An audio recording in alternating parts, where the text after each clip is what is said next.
ఓం గం గణపతయే నమః. ఓం సరస్వత్యై నమః. ఓం శ్రీమాత్రే నమః.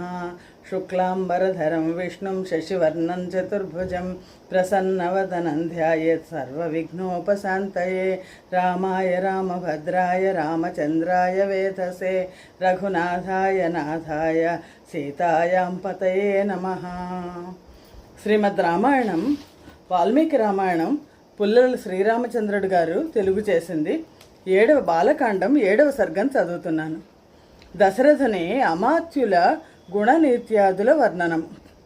మహాత్ముడైన దశరథునకు ప్రజ్ఞాది గుణములచే మంత్రణమునందు సమర్థులను ఇతరుల ఆకారాదులను పట్టి వారి మనస్సులోని అభిప్రాయమును తెలుసుకొనగలవారును ఎల్లప్పుడూ తమ ప్రభువునకు ఇష్టము హితము అగు కార్యమును చేయుటయందు ఆసక్తి కలవారును అగు మంత్రులు ఉండిరి. మహావీరుడును యశశాలియు అగు ఆ దశరథునకు లంచములు తీసుకొనుట మొదలగు దోషములు లేనివారు, వ్యవహార శుద్ధి కలవారు, ఎల్లప్పుడూ రాజకార్యముల యందే నిమగ్నులై ఉండువారును అగు ఎనమండుగురు మంత్రులు ఉండిరి. దృష్టి, జయంతుడు, విజయుడు, సిద్ధార్థుడు, అర్థసాధకుడు, అశోకుడు, మంత్రపాలుడు, సుమంత్రుడు అని ఈ 8 మంత్రుల పేర్లు. వశిష్ఠుడు, వామదేవుడు అను 2 ఋషి సత్తములు దశరథునకు ప్రధానులైన ఋత్విక్కులుగా ఉండిరి. వీరు మాత్రమే కాక మరికొందరు మంత్రులు కూడా దశరథుని వద్ద ఉండిరి. ఆ మంత్రులు సమస్త విద్యలు నేర్చినవారు, అకార్యములను చేయుటకు సిగ్గు చెందువారు, నేర్పు కలవారు, ఇంద్రియ నిగ్రహవంతులు, ఐశ్వర్యవంతులు, మహాబుద్ధిశాలులు, శాస్త్రజ్ఞానము కలవారు, దృఢమైన పరాక్రమము కలవారు, కీర్తిమంతులు, కార్యములు చేయునప్పుడు ఏకాగ్ర చిత్తము కలవారు, చెప్పిన విధముగా చేయువారు, తేజస్సు, ఓర్పు, కీర్తి కలవారు, చిరునవ్వు నవ్వుతూ మాటలాడేవారు, కోపము వలన కానీ కామము చేత కానీ ధనము కొరకు కానీ వారెన్నడూ అసత్యము ఆడడివారు కాదు. స్వపర రాష్ట్రములలో చేయబడినది కానీ చేయబడుతున్నది కానీ చేయబడనున్నది కానీ వారికి గూఢచారుల ద్వారా తెలియనిది ఏదియూ లేకుండెను. ఆ మంత్రులు వ్యవహార దక్షులు. వారు ఎట్టి వారికి స్నేహితులుగా ఉన్నారు తెలుసుకొనుటకు ఆ స్నేహితులందరలను రాజు చేత పరీక్షించబడినారు.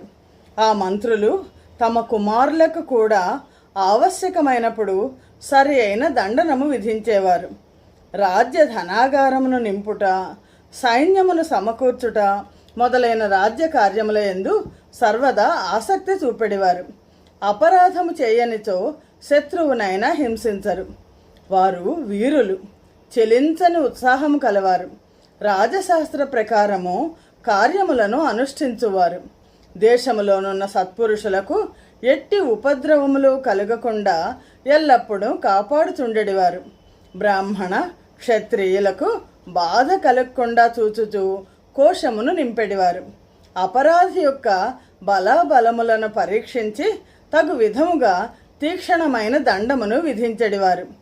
బలవంతుడైనచో అధిక దండము, దుర్బలుడైనచో అల్పదండము ఇచ్చెడివారు. అపరాధి యొక్క బలాబలములను పరీక్షించి శిక్షించెడివారు.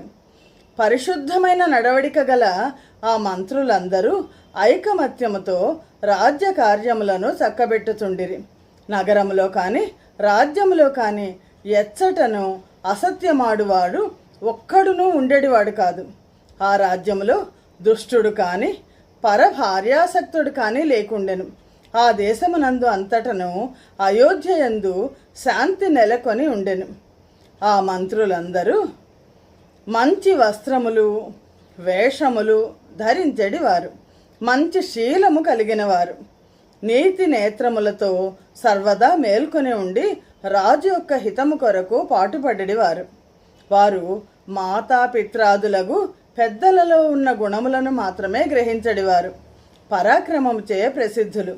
అన్ని విషయములను గ్రహింపగలిగిన బుద్ధి బలమును బట్టి విదేశములలో కూడా ప్రఖ్యాతి గడించినవారు. శత్రువులతో ఎప్పుడు ఎట్లు సంధి చేసుకొనవలనో, ఎప్పుడు వారితో యుద్ధము చేయవలనో బాగుగా తెలిసినవారు, సహజముగా ఐశ్వర్యవంతులు, ఆలోచనలను రహస్యముగా ఉంచుట ఎందును, సూక్ష్మ విషయములను గ్రహించి నిర్ణయములు చేయుట ఎందును సమర్థులు, నీతి శాస్త్రములోని విశేషములన్నీ తెలిసినవారు, ఇతరుల మనస్సును నొప్పించని విధమున మాటలాడేవారు. ఎట్టి దోషములు లేని దశరథ మహారాజు ఇట్టి సద్గుణోపేతులైన మంత్రుల సహాయముతో భూమిని పరిపాలించెను.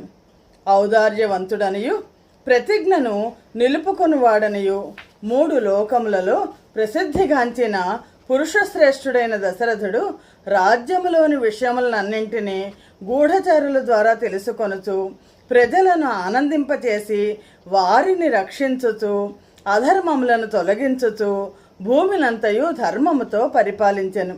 అతనికి ఎందరో మిత్రులుండిరి, సామంతరాజులందరినూ లొంగి ఉండిరి. అతడు తనకు బాధ కలిగించు వారిని అందరినీ ప్రతాపము చేత సంహరించెను.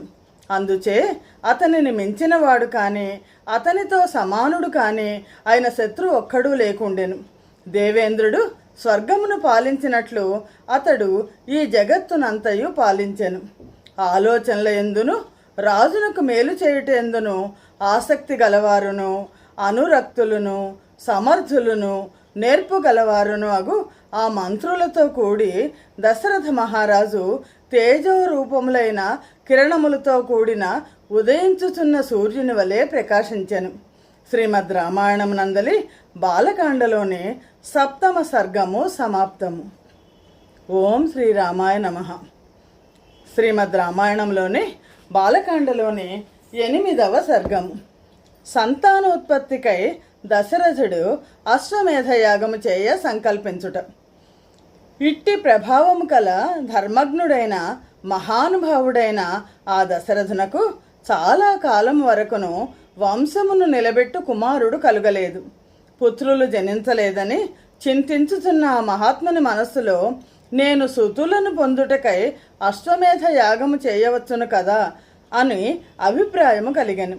అతడు మంత్రులందరితో సంప్రదించి యాగము చేయవలనని గట్టిగా నిశ్చయించి పురోహితులతో కూడా నా గురువులందరినీ తీసుకొని రమ్ము అని మంత్రసత్తముడైన సుమంత్రుని ఆదేశించెను. సుమంత్రుడు శీఘ్రముగా వెళ్ళి సుయజ్ఞుని, వామదేవుని, జాబాలిని, కాశ్యపుని, పురోహితుడైన వశిష్ఠుని తదితరులైన బ్రాహ్మణోత్తములను సర్వ వేదములు తెలిసిన వారిని అందరినీ తీసుకొని వచ్చెను. దశరథ మహారాజు వారిని ఆదరించి ధర్మార్థములతో కూడిన మధురమైన వచనమును పలికెను. పుత్రులు లేరని బాధపడుతున్న నాకు సుఖమనున్నది లేదు. అందుచే అశ్వమేధ యాగము చేయవలనని నాకు అభిలాష కలిగినది. నేను యథాశాస్త్రముగా యజ్ఞము చేయదలుచుతున్నాను. నా కోరిక ఎట్లు తీరునో ఉపాయము ఆలోచింపుడు. వశిష్ఠుడు మొదలైన బ్రాహ్మణులందరూ దశరథుని నిర్ణయము చాలా బాగున్నదని అభినందించిరి. వారును చాలా సంతోషించిరి. దశరథంతో కావలసిన వస్తు సామగ్రిని సమకూర్చి అశ్వమును విడువుము అని పలికిరి. ఓ రాజా, పుత్రులు కావాలనని నీకు కలిగిన ఈ ఆలోచన చాలా ధర్మసమ్మతమైనది. నీకు తప్పక ఇష్టులైన పుత్రులు కలుగుదురు అని కూడా చెప్పిరి. రాజు బ్రాహ్మణుల మాటలకు సంతసించి ఆనందము తొణికిసలాడుతున్న చూపులతో మంత్రులతో ఇట్లు పలికెను. నా గురువులు చెప్పిన విధమున యజ్ఞ సంభారములను సమకూర్చి సమర్థులైన వీరులచే రక్షించబడుతున్న అశ్వమును విడిచి దాని వెంట ఉపాధ్యాయులను కూడా పంపుడు. సరయూ నది ఉత్తర తీరమున యజ్ఞభూమిని ఏర్పాటు చేయుడు. శాస్త్రోక్త ప్రకారముగా నియమబద్ధముగా శాంతి కార్యములను జరిపించుడు. ఈ అశ్వమేధ యాగములో అపాయకరమైన అపచారమేమియూ కలుగని పక్షాన అందరూ రాజులను దీనిని చేయగలిగి ఉండడివారు. అశ్వమేధ యాగములో ఏదైనా ప్రమాదము కలుగునా అని పండితులైన బ్రహ్మరాక్షసులు చూచుచూ వేచుచూ ఉంటారు. యజ్ఞమునకు భంగం కలిగినచో యజమానుడు వెంటనే నశించును. అందుచే ఈ క్రతువు శాస్త్ర ప్రకారము పూర్తి అగునట్లు చూడుడు. మీరందరూ కార్యముల యందు ఆరితేరిన వారే కదా. మంత్రులందరూ దశరథుని మాటలు విని ఆయనను అభినందించి తాము ఆజ్ఞాపించిన విధముననే చేసేదము అని పలికిరి. బ్రాహ్మణులందరూ ఈ విధముగా దశరథుని ఉత్సాహమును వృద్ధి పొందించిరి. అనుజ్ఞ తీసుకొని తిరిగి వెళ్ళిరి. బ్రాహ్మణులు వెడలిపోయిన తర్వాత దశరథుడు మంత్రులతో ఋత్విక్కులు చెప్పిన ఈ యాగము యథాశాస్త్రముగా జరుగునట్లు చూడుడు అని పలికెను. ఆ రాజశ్రేష్ఠుడు సమీపముననున్న సచివులను ఈ విధముగా ఆజ్ఞాపించి వారిని పంపివేసి ఇంటిలోనికి ప్రవేశించి తన మనస్సునకు చాలా ఇష్టలైన పత్నుల దగ్గరకు వెళ్ళి, నేను యాగము చేయుచున్నాను, అందుచే మీరు కూడా దీక్ష వహింపుడు అని పలికెను. ఆ మాట వినగానే మంచి తేజస్సు గల ఆ దశరథ పత్నుల ముఖపద్మముల నుంచి మంచు తొలగినప్పుడు పద్మములు ప్రకాశించినట్లు ప్రకాశించినవి. శ్రీమద్ రామాయణంలోనే బాలకాండలోనే 8వ సర్గము సమాప్తము. ఓం శ్రీరామాయ నమః. 9వ సర్గము. సుమంత్రుడు దశరథునకు ఋష్యశృంగుని గూర్చి సంక్షిప్తముగా చెప్పుట. ఈ విషయమును విన్న సుమంత్రుడు రహస్యముగా దశరథునితో ఇట్లు పలికెను. ఋత్విక్కులు చెప్పిన ఈ ఉపాయము పూర్వము చర్చించబడగా నేను వింటిని. ఓ రాజా, నీ పుత్రప్రాప్తిని గూర్చిన కథను పూర్వముకప్పుడు సనత్కుమారుడు ఋషులతో చెప్పినాడు. కశ్యపునకు విభండకుడు అను కుమారుడు కలడు. అతనికి ఋష్యశృంగుడు అను పుత్రుడు కలిగెను. వనములోనే పెరిగి నిత్యము వనములోనే సంచరించుచు సర్వదా తండ్రి తోడనే ఉండు ఆ ఋష్యశృంగుడు తండ్రిని తప్ప వేరే ఎవరిని ఎరుగడు. ఆ ఋష్యశృంగుడు లోకములలో ప్రసిద్ధమైనది, బ్రాహ్మణులచే సర్వదా కొనియాడబడుతున్నది అగు వ్రతిత్వము, ప్రాజాపత్యము అను 2 విధములైన బ్రహ్మచర్యములను అవలంబించగలడు. అగ్నిని, యశస్శాలి అయిన తన తండ్రిని సేవించుచు అతడు వ్రతిత్వమను బ్రహ్మచర్యమును కొంతకాలము గడపగలడు. ఆ కాలమునందే అంగదేశములో ప్రతాపశాలియు ప్రసిద్ధుడును మహాబలుడును అగు రోమపాదుడనే రాజు ఉండగలడు. ఆ రాజు ధర్మాత్రిక్రమణము చేయుటచే అతని రాజ్యములో సర్వ ప్రాణులకును భయంకరమైన తీవ్రమైన అనావృష్టి కలిగెను. అనావృష్టి కలిగినందుకు మిక్కిలి దుఃఖించుచు ఆ రాజు విద్యావృద్ధులైన బ్రాహ్మణులను పిలిపించి ఇట్లు చెప్పెను. మీరు సమస్త ధర్మములు లోకాచారములు తెలిసిన వారు, ఈ అనావృష్టికి కారణమైన పాపము తొలగిపోవుటకై ఏదైనా నియమము ఉపదేశించుడు. వేదములలో ప్రవీణులైన ఆ బ్రాహ్మణులు ఆ రాజుతో ఇట్లు చెప్పారు. రాజా, అన్ని ఉపాయములను ప్రయోగించి ఋష్యశృంగిని ఇచ్చటకు రప్పించుము. అతనిని రప్పించి బాగుగా సత్కరించి శ్రద్ధాయుక్తుడవై నీ కుమార్తె అయిన శాంతను అతనికిచ్చి యథాశాస్త్రముగా వివాహము చేయుము. వారి మాటలను విని రాజు జితేంద్రియుడైన ఆ ఋష్యశృంగిని తీసుకొని వచ్చుటకు ఉపాయమేమి అని ఆలోచించెను. అంత ధీమంతుడుగా రాజు మంత్రులతో ఆలోచించి నిశ్చయము చేసి ఋష్యశృంగిని తీసుకొని వచ్చుటకై పురోహితుని అమాత్యులను ప్రేరేపించగలడు. వారు రాజు మాటలు విని విభండకమునికి భయపడి తలలు వంచి మేము అతటికి వెళ్ళజాలము అని ఆ రాజును బ్రతిమాలెను. అంపిమ్మట వారు ఆలోచించి అందుకు తగిన ఉపాయములను కనుగొని మేము దోషమేమియూ కలుగకుండా ఆ ఋషిని తీసుకుని వచ్చదము అని ఆ రాజుతో చెప్పిరి. రోమపాదుడు గణికల సహాయముతో ఋష్యశృంగిని తీసుకొని రాగలడు. వర్షములు కురియను, అతనికి శాంతనిచ్చి వివాహము చేసిరి. జామాత అయిన ఋష్యశృంగుడు నీకు పుత్రులు కలుగు విధానము చేయగలడు. ఈ విషయమును సనత్కుమారుడు చెప్పగా విని నేను నీకు చెప్పుచున్నాను. దశరథుడు సంతోషించి ఆ ఋష్యశృంగిని ఎట్లు తీసుకుని వచ్చిరో సవిస్తరముగా చెప్పుమని సుమంత్రుని అడిగాను.